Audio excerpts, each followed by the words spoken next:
यही महादेव के साथ भी है। महादेव को भी पुष्प चढ़ाते हैं लोग, पर महादेव को अति प्रिय क्या है? विल्व पत्र। और विल्व पत्र का भी नियम है, आप धो के दोबारा चढ़ा सकते हो, पुष्प को धो के दोबारा नहीं चढ़ा सकते आप। तो पुष्प कौन है? गुणयुक्त भक्त। और कलियां कौन है? निर्गुण भक्त।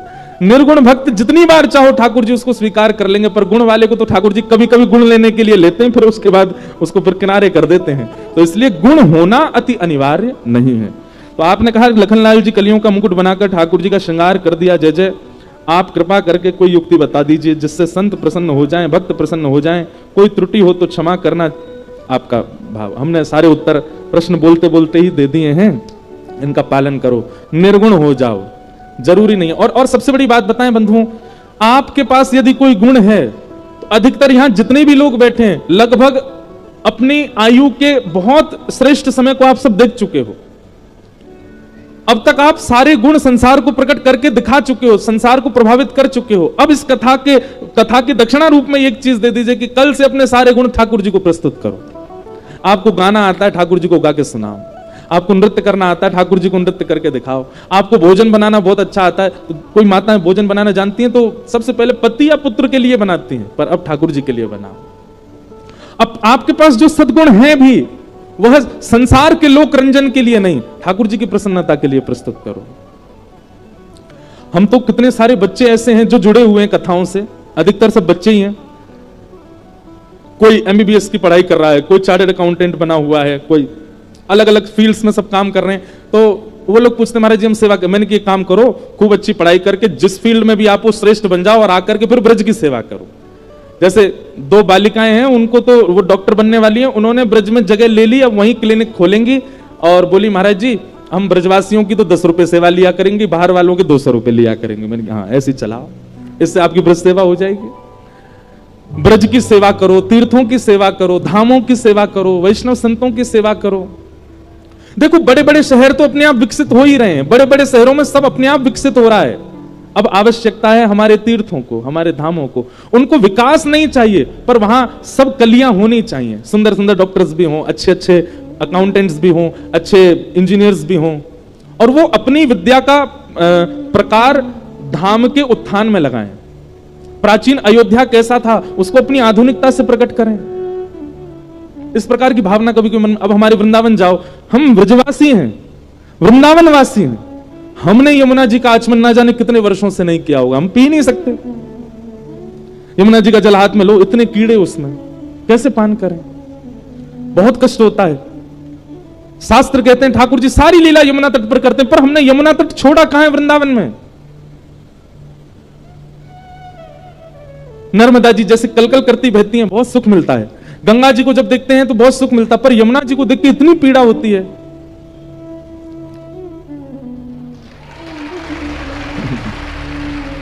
ये बात पता है क्या ठाकुर जी कह रहे हैं? बिल्कुल सही कह रहे हो, या की बात मानो।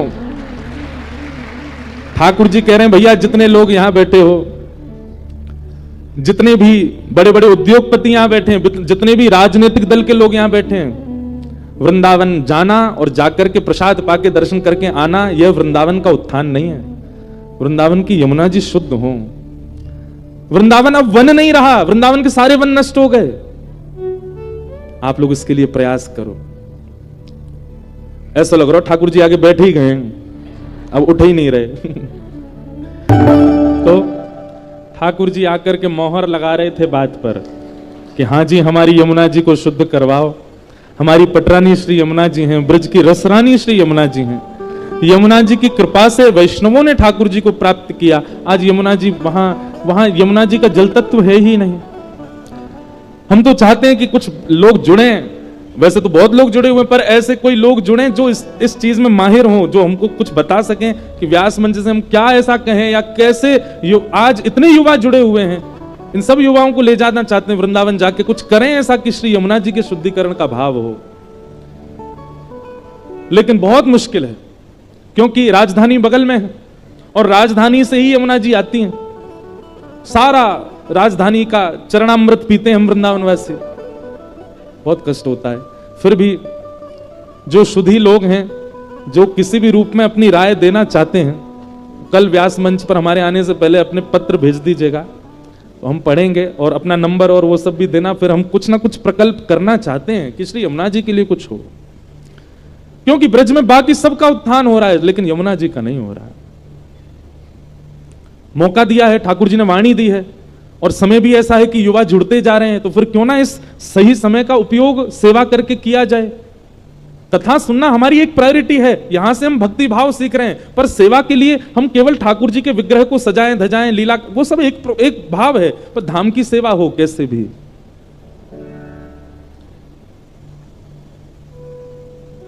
तो ये मन का भाव है। फिर किसी का भाव है कि किन्हीं का प्रश्न है कि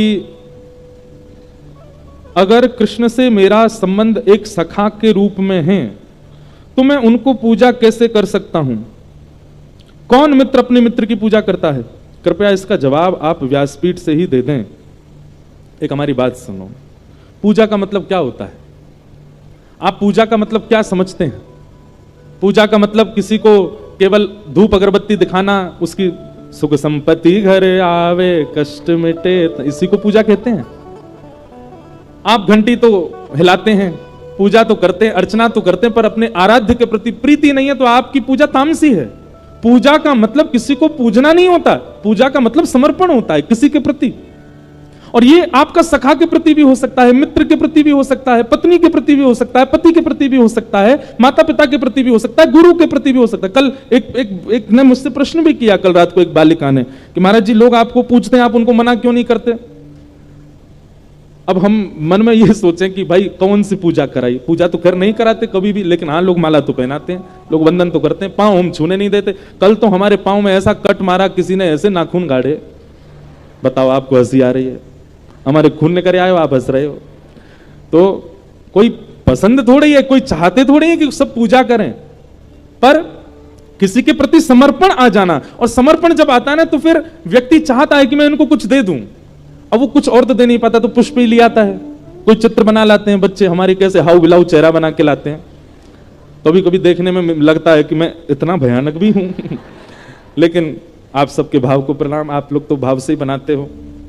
हमारी माता जी बहुत परेशान है क्योंकि पूरा घर चित्रों से ही भर गया है, इतने चित्र बन गए हैं। और कभी कभी तो मैं खुद देख करके आश्चर्य में पड़ जाता हूं, क्योंकि कोई राका डॉन से कम नहीं लग रहा होता कई चित्रों में तो।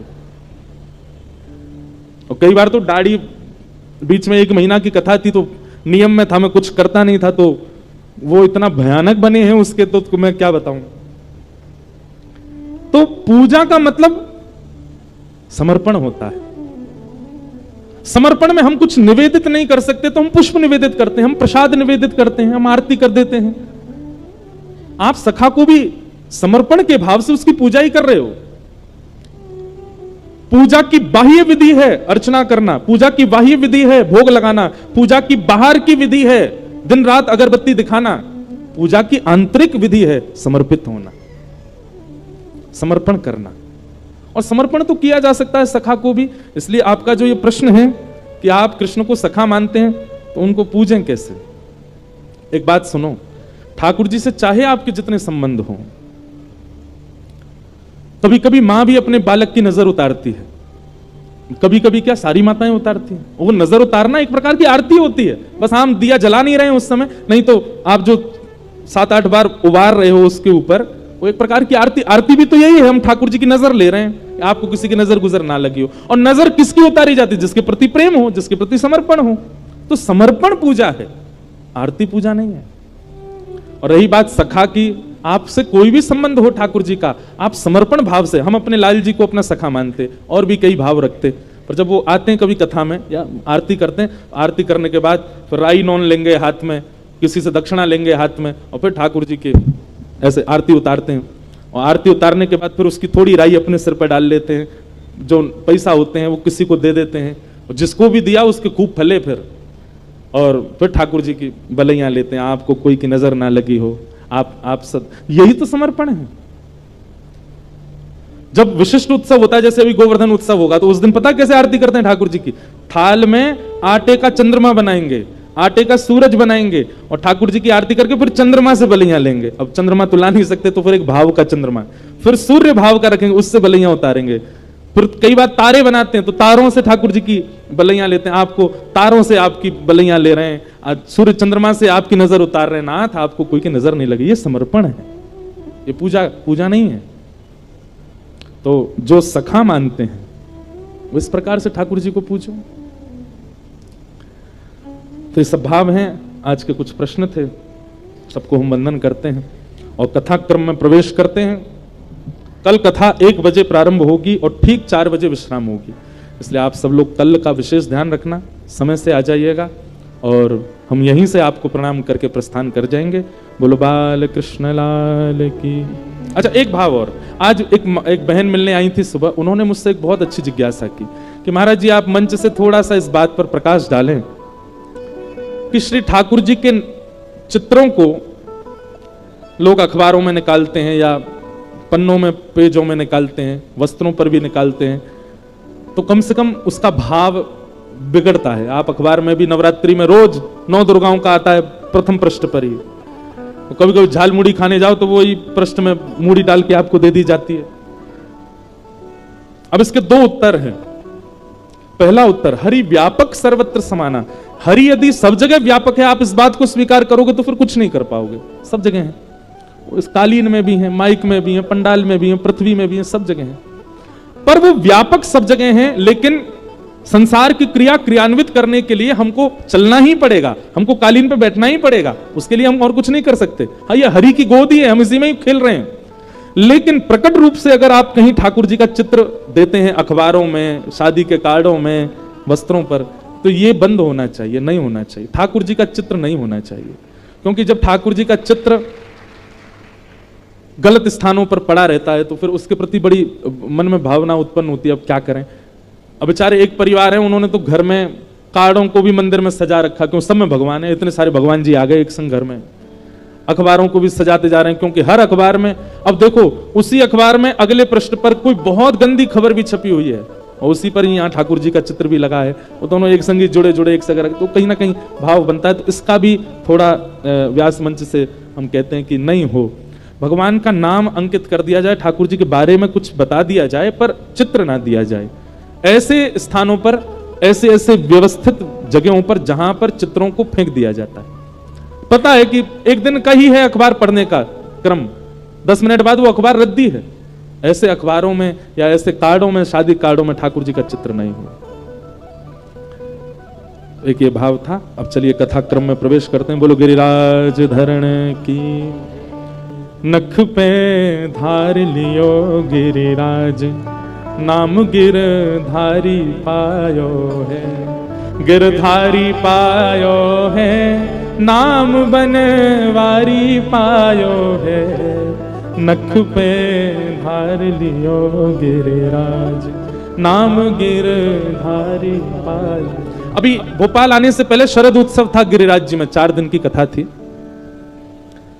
तो शरद पूर्णिमा वाले दिन एक भाव मन में आया, वैसे मैं कहता ही हूं इस भाव को, कि व्यक्ति जब भार की वस्तु उठाता है, बहुत सावधानी से सब लोग इधर देखो, जब आप कोई भारी वस्तु उठाते हैं तो आपने घुटने भी मुड़ जाते हैं, आपकी कमर भी झुक जाती है, आपका मुंह भी जो है आपस में बंद हो जाता है और आप टेढ़े मेढ़े से हो जाते हो।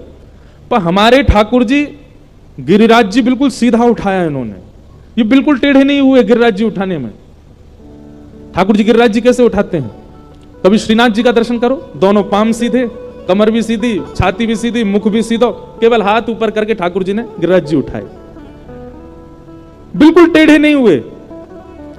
और 40-50 ग्राम की, 100 ग्राम की बंसी उठावे में पाम टेढ़े कर लिए, कमर टेढ़ी कर ली, मुख भी टेढ़ो कर लियो, बिल्कुल बांके है गए। क्यों? कल वाली बात पुनः दोहराऊं, प्रभाव और स्वभाव। श्री गिरिराज धारण करने में ठाकुर जी का प्रभाव दिख रहा है, ऐश्वर्य दिख रहा है, और ऐश्वर्य पर ज्यादा ठाकुर जी का प्रकाश नहीं होता, इसलिए ठाकुर जी सहज भाव से खड़े हो गए। लेकिन वंशी धारण ठाकुर जी स्वभाव युक्त होकर के करते हैं। वंशी धारण ठाकुर जी सबको अपनी ओर बुलाने के लिए करते हैं, सबको आकर्षित करने के लिए करते हैं, सबके चित्त में प्रेम प्रवाह के लिए करते हैं।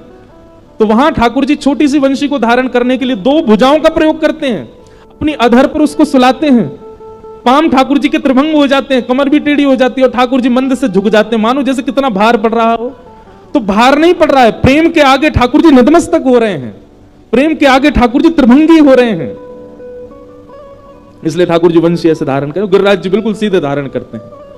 हम लोग उल्टे हैं, हम लोग प्रभावशाली भाव को ज्यादा प्रकाशित करते हैं और अपने स्वभाव को गौड़ रख लेते हैं, स्वभाव को गोपनीय कर। और आजकल तो बड़ा, जब से सोशल मीडिया का टाइम आया तब से अलग हो गया है।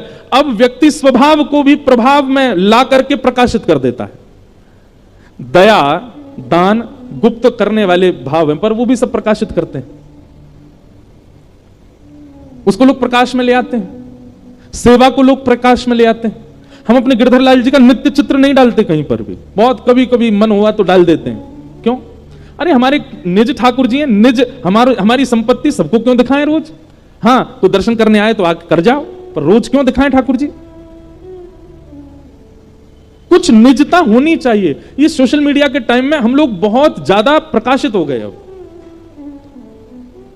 अपनी थोड़ी निजता रखो।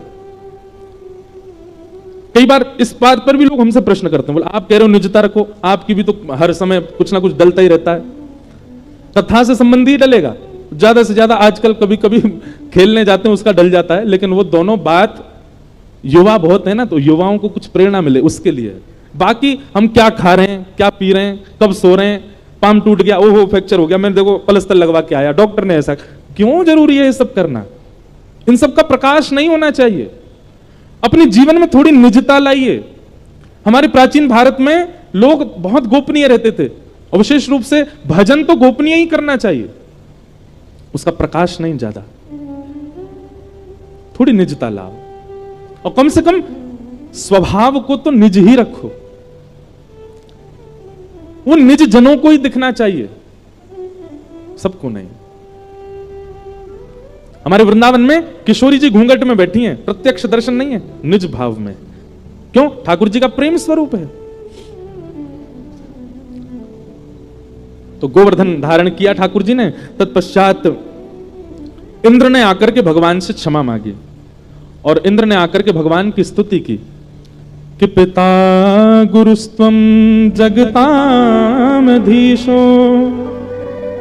दुरत्ययः काल उपात्त दंड हिताय शिक्षा तनु भी समीह से मानम विधुन्वल जगदीश मानिना। इंद्र ने भगवान से क्षमा मांगी कि मैंने 7 दिन तक वर्षा की, आप खड़े रहे। भगवान ने इंद्र को क्षमा कर दिया, पर ब्रह्मा जी को क्षमा नहीं किया था। ब्रह्मा जी से भी एक अपराध हुआ था। कल मैंने शीघ्रता में वो प्रसंग सुनाया नहीं, पर आप सबको शायद पता हो कि ब्रह्मा जी को एक बार ठाकुर जी पर संशय हुआ। भगवान ने क्या किया? मधुमंगल के मुंह पे लगी हुई कड़ी चाट गए अपनी जीभ से, वहां के मुंह को पकड़ के चाट गए। ब्रह्मा जी बोले राम राम राम, जी भगवान है, ये परमात्मा है। वो ग्वारिया मधुमंगल, वो नहाता भी नहीं ढंग से, वहां के मुंह पे लगी हुई कड़ी चाट गए अपनी जीभ से। और ठाकुर जी पर संशय करके ब्रह्मा जी ने भगवान के ग्वाल बालों का हरण कर लिया। अब ठाकुर जी के ग्वाल बाल हरण कर लिए। भगवान यमुना स्नान करके आए, देखा मेरे ग्वाल बाल कहां गए, दिव्य दृष्टि से देखा तो ब्रह्मा जी हरण करके ले गए। तो ठाकुर जी ने अपने भीतर से ही उतने ग्वाल बाल, बछड़ा बछिया सब प्रकट कर दिए। बोले ब्रह्मा को तो मैं बताऊंगा। 1 वर्ष बाद ब्रह्मा जी देखने आए कि मैं देखूं वो बहलूपिया बना डोल रहा है भगवान, उसकी स्थिति कैसी हो रही होगी बिना ग्वाल बालों के। तो ब्रह्मा जी जैसी पृथ्वी पर आए तो जितने ग्वाल बालों का हरण करके ब्रह्मा जी ले गए, सब घूम रहे थे नीचे। ब्रह्मा जी बोले इनका तो मैं हरण कर ले गया था, ये नीचे कहां से आ गए? समझ गए, बोले ये तो परमात्मा है, इन्होंने स्वयं से प्रकट कर दिए सब। क्षमा मांग लूं मैं जाकर के, लेकिन खाली हाथ नहीं, जिनका हरण करके ले गया उनको संग लेके आता हूं, फिर क्षमा मांगूंगा। अब ब्रह्मा जी यहां पृथ्वी पर भ्रमण कर रहे थे, भगवान ब्रह्मा का रूप धारण करके ब्रह्मलोक चले गए। और ब्रह्मा जी बनकर के भगवान गए और ब्रह्मलोक में जाके सबसे कह दिया, हमें अभी अभी खबर मिली है, हमारे जैसा एक और ब्रह्मा डोल रहा है, अगर वो आ जाए तो उसको मार पीट के भगा देना। और ठाकुर जी जाकर के ब्रह्मलोक में बैठ गए। इतने में ब्रह्मा जी आए। अब जैसे ही ब्रह्मा जी पहुंचे, द्वारपाल तो लिए डंडा लेके भागे उनके पीछे। ब्रह्मा जी बोले तुमको शर्म नहीं आती, ब्रह्मा के पीछे भागते हो? बोले तेरे जैसे ब्रह्मा बहुत डोलते हैं, भैलूपिया चल भाग यहां से, हमारे असली ब्रह्मा तो भीतर बैठा है। तो ब्रह्मा जी स्वीकार कर लेते हैं अंत में कि मैं नकली हूं, मुझे असली का दर्शन कराओ। तो ब्रह्मा जी को लेकर के जब ब्रह्मलोक में गए तो सबको तो सिंहासन पर ब्रह्मा जी दिख रहे थे, पर ब्रह्मा जी को साक्षात नारायण दिखे और जाकर के उन्होंने भगवान की स्तुति गाई। विशुद्ध सत्वम तब धाम शांतम, हे नाथ आप साक्षात विशुद्ध हो, मेरे अंदर अपराध प्रकट हो गया, मैंने आपके रूप को नहीं समझ पाया, मैं आपके भाव को नहीं समझ पाया, मुझे क्षमा कर दो। ब्रह्मा जी ने खूब लंबी स्तुति गाई, पर ठाकुर जी ने उनको क्षमा नहीं किया। आज इंद्र को क्षमा कर दिया। हमारे ब्रज के रसिक जन कहते हैं क्यों, जबकि ब्रह्मा इंद्र से बड़े हैं, ठाकुर जी ने उनको क्षमा नहीं किया। बोले दोनों की क्रिया में अंतर है। इंद्र की जो क्रिया है उसमें सब ब्रजवासी ठाकुर जी के समीप आ गए, और ब्रह्मा की जो क्रिया है उससे ब्रजवासी दूर हुए। ब्रजवासी यानी कि भक्त, जिस क्रिया से सब ठाकुर जी के सामीप्य में आ जाएं, वो क्रिया ठाकुर जी को प्रिय लगी, इसलिए इंद्र को क्षमा कर दिया। लेकिन ब्रह्मा ने तो ठाकुर जी के वैष्णव जनों को दूर किया, इसलिए ठाकुर जी ने उनको क्षमा नहीं किया। इंद्र को आज ठाकुर जी ने क्षमा किया, और इसी समय भगवान का नाम पड़ा क्या, इंद्रेश। इंद्रस्य ईश्वरः इति इंद्रेशः, जो इंद्र के स्वामी हैं, इंद्र को भी अपना दास बनाते हैं, उनका नाम पड़ा फिर इंद्रेश। और यहीं से हमारे पिताजी ने हमारा नामकरण किया इंद्रेश। और एक बात देखो, यह भी एक संयोग है कि हम रामानुज संप्रदाय के, हमारे इष्ट सामने बैठ के कथा सुनते हैं, शंख चक्र गदा पद्मधारी नारायण, पर हमारी सेवा के ठाकुर जी गिरधर लाल, और वो गिरधर कौन है, वही तो इंद्रेश है। इंद्र के ईश कब बने, जब गिरिराज जी धारण किए।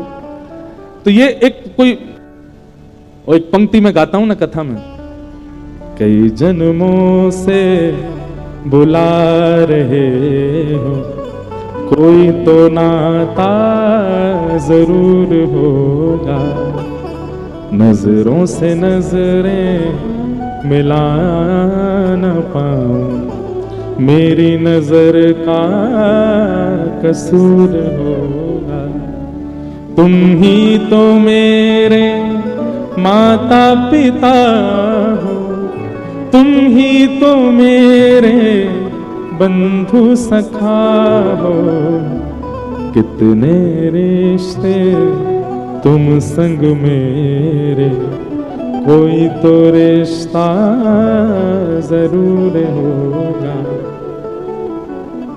एक बात प्रमाणित मान लीजिए, आपको कथा अगर 7 दिन में, हम कह रहे हैं 7 दिन में 3 घंटा की कथा में 1 मिनट भी आपका मन कथा में लग गया हो, और वो 1 मिनट की कथा में आपके रोंगटे खड़े हो गए हो, वो 1 मिनट में आपके नेत्र सजल हो गए हो, मन को अत्यंत आह्लाद हो गया हो, तो यह बात स्वीकार कर लीजिए कि आपका पूर्व संबंध ठाकुर जी से कुछ तो है, जो आपको वो बात प्रिय लग गई, वो भाव प्रिय लग गया, वो क्षण प्रिय लग गया।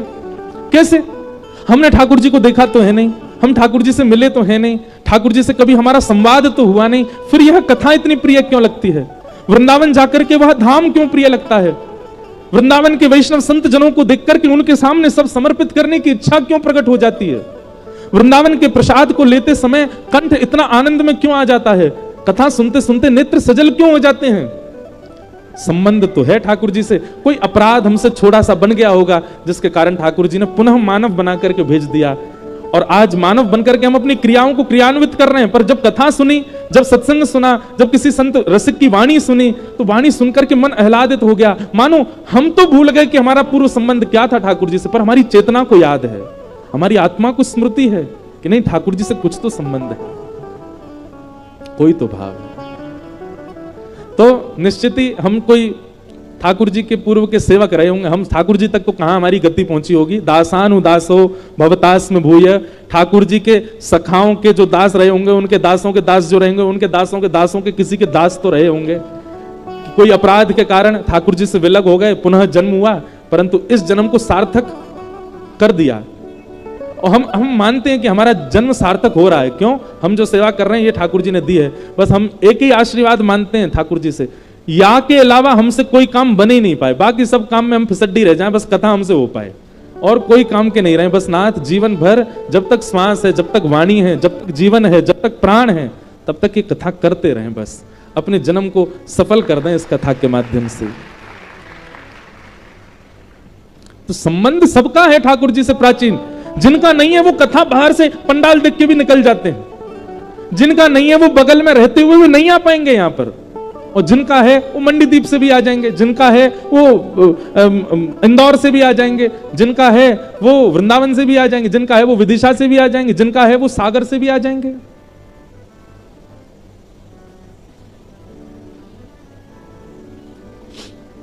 ये बात निश्चित है कि आप अपनी इच्छा से प्रेम ठाकुर जी से नहीं कर सकते, किसी के बताने से आपको प्रेम नहीं होगा ठाकुर जी से। ठाकुर जी के प्रति प्रेम होगा कब? जब ठाकुर जी आपको प्रेम भरी दृष्टि से देख लेंगे। ठाकुर जी चाहेंगे तो ही उनसे प्रेम हो सकता, नहीं तो नहीं।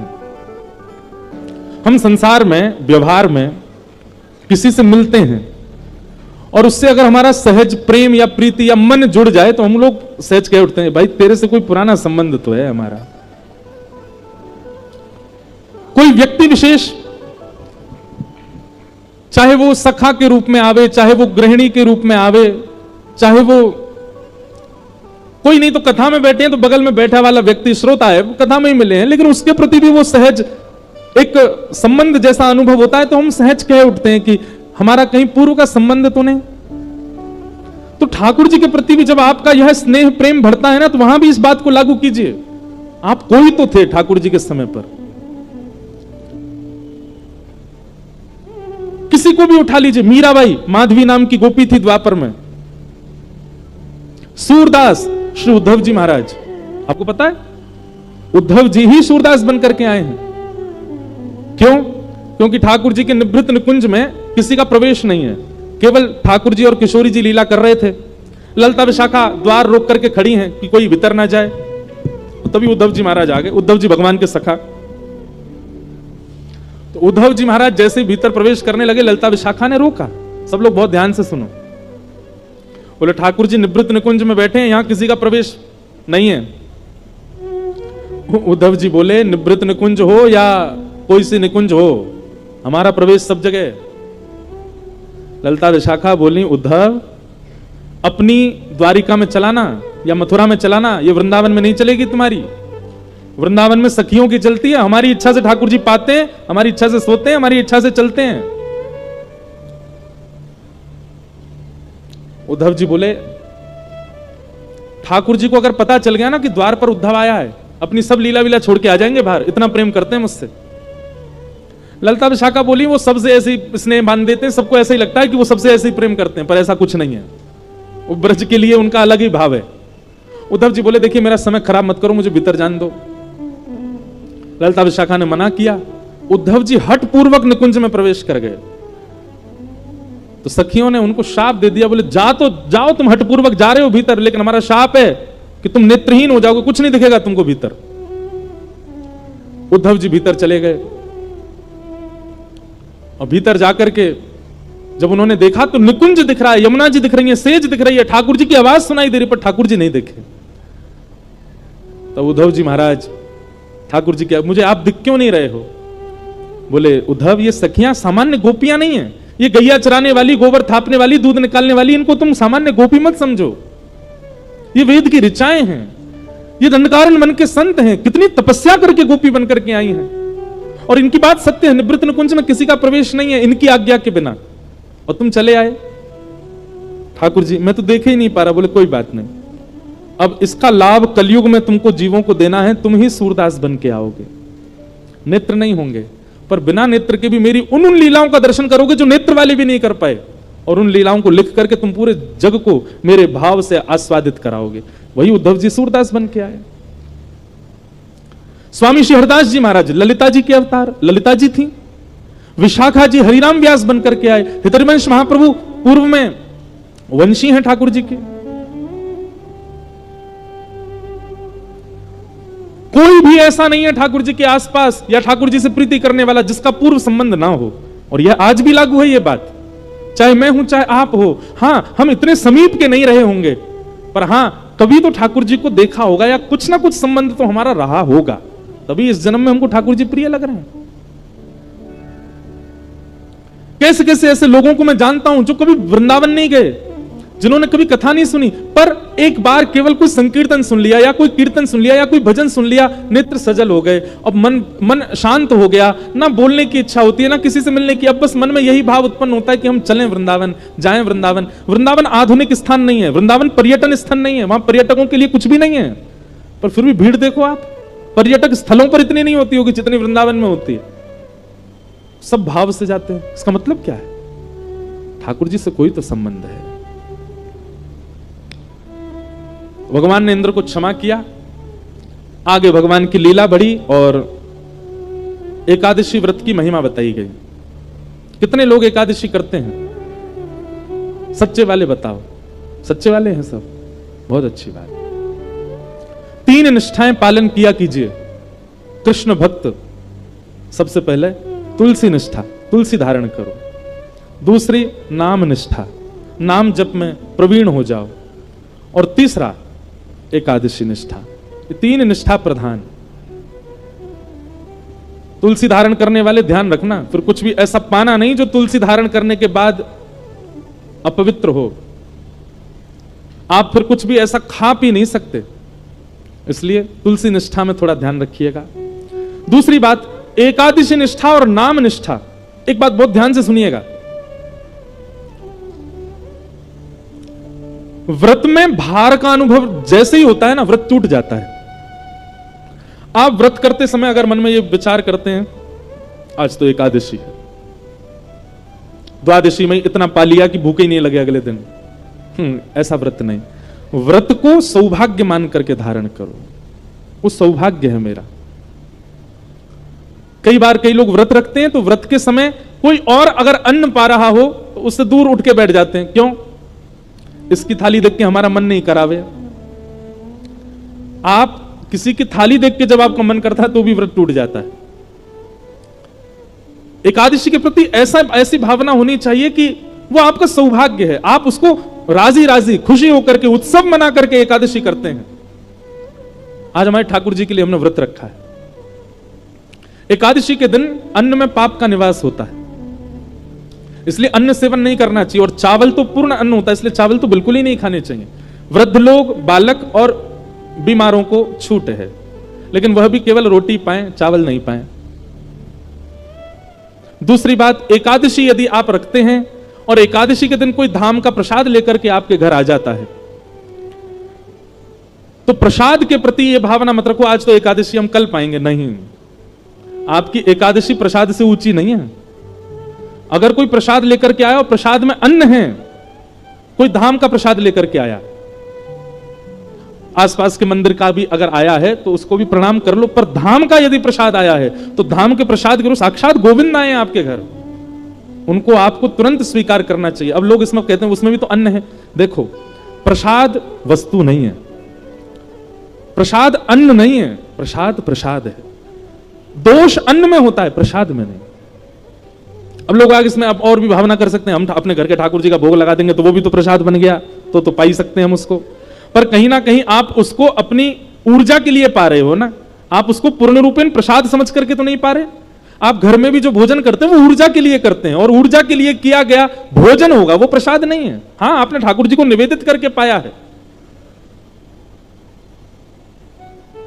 घर के ठाकुर जी को प्रसाद, यदि वैसे तो एकादशी पर भी ठाकुर जी को तो अच्छे पकवान ही पवाने चाहिए, पर उसका भी आप तिनका ले सकते हो। ऊर्जा संचार के लिए, अपने देह के स्वास्थ्य के लिए और जो भी क्रियाओं के लिए जो आप पा रहे हो, उसमें आपको व्रत ही रखना चाहिए। एकादशी व्रत भगवत प्राप्ति का एक बहुत श्रेष्ठ साधन है, उसको करना चाहिए। तत्पश्चात अब आगे रास पंचाध्याय प्रारंभ हो रहा है। सब लोग बिल्कुल अब सावधानी से बैठो।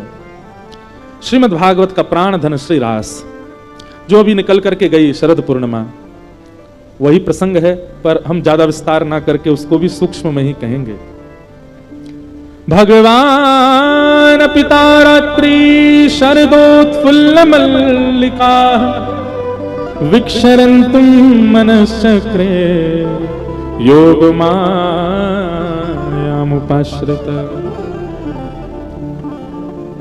ब्रज की जितनी भी गोपियां हैं बंधुओं, ये दिखने में एक गोपी है, एक शरीर है, एक मानव है, परंतु अंतरंग आत्मा जो है वो सदा सर्वदा से भगवत प्राप्ति करने वाला कोई वैदिक संत है जो कब से प्रतीक्षा कर रहा है भगवत प्राप्ति के लिए। सतयुग, त्रेता, द्वापर, 3 युग जिन्होंने भगवत प्राप्ति के लिए व्यतीत कर दिए तप में, ठाकुर जी ने कृपा करके द्वापर में उनको गोपी बना करके प्रकट किया, ताकि उनको ठाकुर जी वह सुख दे सकें जो 3 युगों में उन्होंने तप करके नहीं भोगा है। ब्रज के गोपी भाव को समझना बहुत मुश्किल है। लोग बाग उसको सामान्य स्त्री पुरुष का प्रेम समझ लेते हैं और यहीं पर दोष उत्पन्न हो जाता है। जन्म जन्मांतर कल्प कल्पांतरों से लगी हुई यह सब गोपियां, ये कोई ऋषि हैं पूर्व जन्म की, जो कितने जन्मों से तप कर रही हैं, तब जाकर के इनको सौभाग्य मिला कि ब्रज की गोपी बन करके आई। और सबसे बड़ी बात, 3 वर्ष के ठाकुर जी को देख करके 90 वर्ष की गोपी के हृदय में प्रेम उत्पन्न हो रहा है। इसको आप सामान्य स्त्री पुरुष प्रेम जन्य नहीं मान सकते। ये काम प्रेम नहीं है, ये काम वर्धक प्रेम नहीं है, ये काम नाशक प्रेम है। बहुत ध्यान से सुनिएगा। भक्तिमती मीराबाई, मीराबाई इतनी सुंदर थी कि उनका रूप देख करके एक बार यदि कोई देख ले तो पुनः देखने की इच्छा होगी, इतनी सुंदर थी। तो जब मीराबाई की भोजराज के साथ में विवाह हुआ और जब मेवाड़ गई, तो मेवाड़ में मीराबाई जिस राजमहल में रहती थी, उस राजमहल में जिस तरफ मीराबाई का कक्ष था, वहां खिड़की के नीचे हजारों संतों की भीड़ लगी रहती थी और सब एक टक देखते रहते थे खिड़की की ओर। मीराबाई तो राजघराने की कन्या है, वो दर्शन देने की भावना से नहीं जाती थी, दर्शन करने की भावना से जाती, पर मर्यादा है इसलिए बाहर नहीं जाती थी, तो खिड़की खोल करके ऊपर से प्रणाम करती थी। और सब संत मीराबाई को देख करके नेत्रों से अश्रु बहाने लगते थे। तब कुंवर भोज, जिनसे मीराबाई का विवाह हुआ, उनके मन में भाव आया कि मैं संतों से पूछूं ये इनकी स्थिति ऐसी कैसे होती है। तो वे गए और संतों से जाकर के पूछने लगे कि आप मीरा को क्यों देखते हो और मीरा को देखने से आप सबको क्या मिलता है।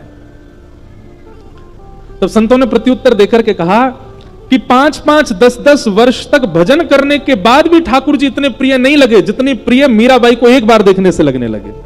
एक बार मीराबाई को देखने के बाद ठाकुर जी इतने प्रिय लग गए जितने प्रिय 10 वर्ष के भजन में भी नहीं लगे। इसलिए हम मीराबाई को देखते हैं। तो मीराबाई का स्वरूप सुंदर था, पर उनकी सुंदरता काम प्रकट नहीं करती थी, बल्कि दोष नाश करके भगवत प्रीति प्रकट करती थी। ऐसी सुंदर थी। और वास्तविक में सुंदरता वही है। एक बात हमें बताइए, किसी वस्तु विशेष को देख करके आपके मन में पाप प्रकट हो, वह वस्तु कितनी भी अच्छी हो, वह शुद्ध नहीं है। जिस वस्तु, व्यक्ति या फिर स्थान को देख करके आपके चित्त में पुण्य प्रकट हो, ठाकुर जी प्रकट हो, वो सुंदर है, वो श्रेष्ठ है। वो सौंदर्य कैसा, वो रूप कैसा, वो यौवन कैसा, जिससे काम प्रकट हो। रूप तो वो जानो, सौंदर्य तो वो जानो, आकृति तो वो जानो जिसे देखने से वो ना दिखे ठाकुर जी दिखे, वो ना दिख करके ठाकुर जी के प्रति प्रेम बढ़े। ब्रज की गोपियों को ठाकुर जी प्रियतम दिखते हैं अपने, और ठाकुर जी को देखने से उनके विकार नष्ट होते हैं। इससे यह बात उनको सिद्ध हो जाती है कि सामान्य बालक नहीं है, साक्षात परमात्मा है, साक्षात परब्रह्म है। इसलिए भगवान के रास में आने वाली गोपियों की आयु आबाल वृद्ध बनेता, छोटी से छोटी बालिका और वृद्ध से वृद्ध मैया भी ठाकुर जी के संग रास में है। वृंदावन के गौड़िया वैष्णव संप्रदाय के एक ग्रंथ में कहीं वर्णन है, 3.25 करोड़ गोपियां थी रास में। कितनी? 3.25 करोड़। और ठाकुर जी ने जब रास किया तब ठाकुर जी कितने वर्ष के हैं? 7.5 वर्ष के। कितने वर्ष के? अभी 7.5 वर्ष का कोई बालक यहां बैठा हो, उसको एक बार देखो और इमेजिन करो ठाकुर जी इतने बड़े थे जब रास किया था। 7.5 वर्ष का बालक अपना पेंट नहीं संभाल पाता, ऐसे पकड़े घूमता रहता है। उसको इतना सहूर नहीं होता कि मुझे भोजन करके हाथ धोने, मां बताती है जा हाथ धो किया। इतनी छोटी अवस्था है ठाकुर जी की जब रास विहार कर रहे हैं। और गोपियां, बोले कई गोपियां तो यशोदा मैया की भी जेठानी की उम्र की हैं, यशोदा मैया से भी बड़ी हैं, जो ठाकुर जी के संग रास में आई हैं। काम लीला नहीं है रास, ये काम विजय लीला है और काम नाशक लीला है। इसको समझने के लिए ब्रज की उपासना करनी पड़ेगी, रस की उपासना करनी पड़ेगी, रज की उपासना करनी पड़ेगी, तब जाकर के रास का दर्शन हो सकता है।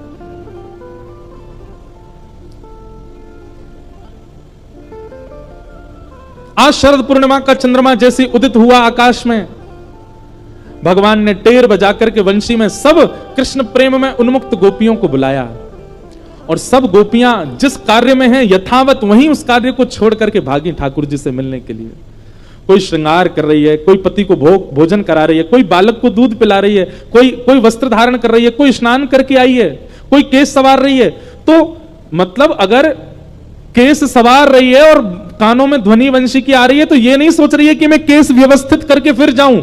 जितने केस व्यवस्थित हो गए उतने केस व्यवस्थित हैं, बाकी के अव्यवस्थित केसों में ही भाग रही है ठाकुर जी के प्रति। एक आंख में काजल लगाया, दूसरी में लगाया ही नहीं है, ठाकुर जी की वंशीधनी आ गई, इतने में भाग रही है ठाकुर जी के प्रति।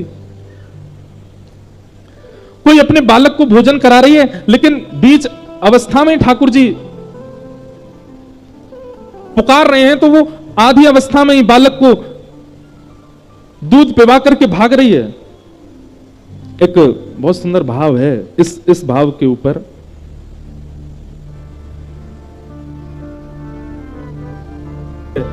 तो एक कान में कुंडल पहन करके दौड़ी है, किसी ने केवल एक आंख में काजल लगाया है, कोई सिंदूर सिर पर लगाने की जगह अन्यत्र कहीं लगा करके दौड़ पड़ी है। ऐसी अव्यवस्थित होकर के गोपियां सब वंशी धुन सुनकर के दौड़ रही हैं। इसका अभिप्राय क्या है? ठाकुर जी जा दिन चित्त में आ गए ना, उस दिन संभलना भूल जाओगे आप। जब तक संभलना आ गया, जब तक संभलने की स्थिति में हो, जब तक सजने की स्थिति में हो, संवरने की स्थिति में हो, समझो भी संसार के ही हो, ठाकुर जी ज्यादा चित्त में आ गए, सब भूल जाओगे।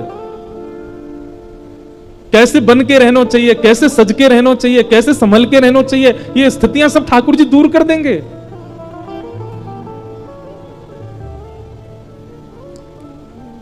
वो पद जिस पर आप इतने आनंदित हो रहे हैं, वो पद की गहराई सुनिए ना। बाला मैं बैरागण होंगी, क्यों? जिन भेषा मारो सांवरो रीजे, मैं सो ही भेष धरूंगी। बाला मैं बैरागण होंगी। ठाकुर जी जीवन में आते हैं तो आप अपने तन को प्रायोरिटी नहीं देते कि मुझे ऐसे पहन करके रहना है। सेवा भाव जिसके चित्त में आ जाता है, वो सजना संवरना भूल जाता है, वो केवल सेवा के लिए रहता है। फिर सेवा भाव जिसके चित्त में आ जाता है, प्रेम लक्षणा भक्ति जिसके चित्त में आ जाती है, उसकी जीव फिर ये नहीं चाहेगी मैं ये खाऊं, ऐसा खाऊं, वैसा खाऊं, जो मिले बस जीवित रहने के लिए पालूं। एक प्रकार से वो अव्यवस्था में व्यवस्थित रहना सीख जाता है जिसके चित्त में ठाकुर जी आ जाते हैं। वो एक आसन पर बैठ करके पूरी कथा सुन सकता है। वो बिना पंखा, बिना एसी, बिना किसी व्यवस्था के भी एक स्थान पर अधिक समय तक विराज सकता है। ये अव्यवस्था में भी व्यवस्थित होना सिखा देते हैं ठाकुर जी।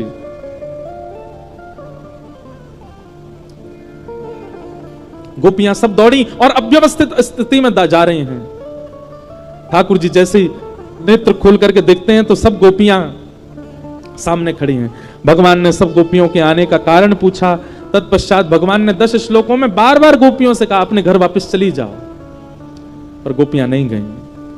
भगवान जब शांत हो गए तब गोपियों ने प्रत्युत्तर दिया कि नाथ, आप ही तो कहते हो सब छोड़ करके मेरी शरण में आ जाओ, और हम जब सब छोड़ करके आ गए तो हमसे कह रहे हो वापस चली जाओ। हमें व्यभिचारिणी मत समझिएगा नाथ। हमारा प्रेम ऐसा नहीं है कि हम आपको बाध्य करें कि हमसे मिलो, हमसे बात करो, हमें दिखो या हमें देखो। हमारा प्रेम ऐसा नहीं है। तत्सुखे सुखित्वम। एक बार हमें यह आश्वासन कर दो कि हमारा प्रेम स्वीकार कर लिया, उसके बाद भले ही हमें जीवन भर के लिए छोड़ के चले जाओ, हम जीवन में कभी आपके सामने नहीं आएंगे। हमारा प्रेम तो विश्वास पर टिकता है, मिलन पर नहीं, दर्शन पर नहीं। लेकिन हमारा प्रेम आपने स्वीकार कर लिया, यह वचन दे जाओ हमको, बस उसके बाद फिर मुड़ के कभी हमारी ओर मत देखना, हम जीवित रहेंगे फिर भी। गोपियों का प्रेम सामान्य नहीं है बंधु। उद्धव जी महाराज जब वृंदावन जाते हैं तो गोपियां कहती हैं उद्धव, वृंदावन से मथुरा इतना दूर नहीं है कि हम कृष्ण से मिल नहीं सकती, दिन में 2 बार जाके मिलके आ सकती हैं, पर हमारा प्रेम हमको अनुमति नहीं देता। हमारा प्रेम ऐसा नहीं है कि हम जबरदस्ती जाएं और जाकर के नित्य उसका दर्शन करें। बिना दर्शन के भी कृष्ण मन कृष्ण धन, कृष्ण ही हमारो मन, रोम रोम में कृष्ण विराजमान है उद्धव। हमारा प्रेम ऐसा नहीं कि हम उनसे मिलें या उनको यहां खींच के लाएं या बार बार अपने एहसान बताएं, हमने उनके लिए ऐसा किया और तुम हमें छोड़ के चले गए। हमारा प्रेम ऐसा नहीं है उद्धव। हमारा प्रेम तो विश्वास पर टिका है। जीवन भर कृष्ण लौट करके नहीं आए तो भी हम उनसे ही रहेंगे, उनसे प्रेम करेंगे, उन्हीं की रहेंगी। नारद भक्ति सूत्र में नारद जी कहते हैं प्रेम कैसा, बोले ब्रज की गोपियों जैसा, यथा ब्रज गोपिका नाम।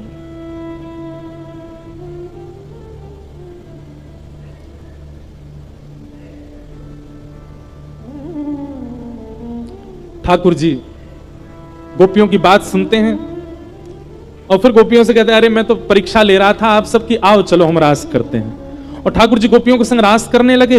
एक एक गोपी के पास जाकर के ठाकुर जी उसकी सुध लेने लगे, किसी के रूप का वर्णन करने लगे, किसी के चरण पकड़ने लगे, किसी के वस्त्र में ठाकुर जी स्वयं बैठने लगे, किसी को अपने हाथ से पवाने लगे। और इन सब क्रियाओं की वजह से गोपियों को मान हो गया कि हम अत्यंत सुंदरी हैं, इसलिए हमारे सौंदर्य पर ठाकुर जी मोहित हो गए।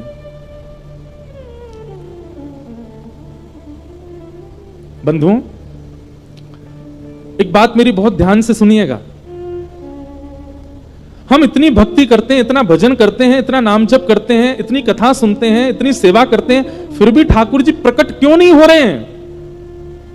क्योंकि कहीं ना कहीं ठाकुर जी को यह चिंता है कि मेरे प्राकट्य से इसके चित्त में यह मान ना आ जाए कि मैंने ठाकुर जी को प्रकट कर दिया।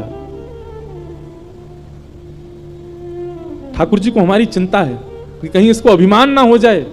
अरे हम दो चार कथा क्या सुन लेते हैं, दो चार कथा सुना क्या देते हैं, तिलक लगा करके कुछ दिन रह क्या लेते हैं, हमको इसी से मान हो जाता है। ठाकुर जी प्रकट हो गए, हमारे हाथ से पाने लगे, हमसे श्रृंगार कराने लगे, हम तो ढिंडोरा पीट देंगे पूरी दुनिया में।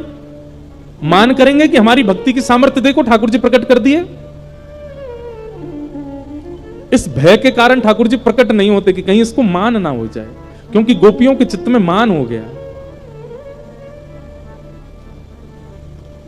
और जैसे ही मान हुआ, ठाकुर जी सर्वांगीण गोपियों के मध्य से अंतर ध्यान हो गए। और ठाकुर जी के अंतर ध्यान होते ही गोपियां विचलित हो गई। हे श्याम सुंदर मधुसूदन माधव, गोपीनाथ गोवर्धन कहां हो आप?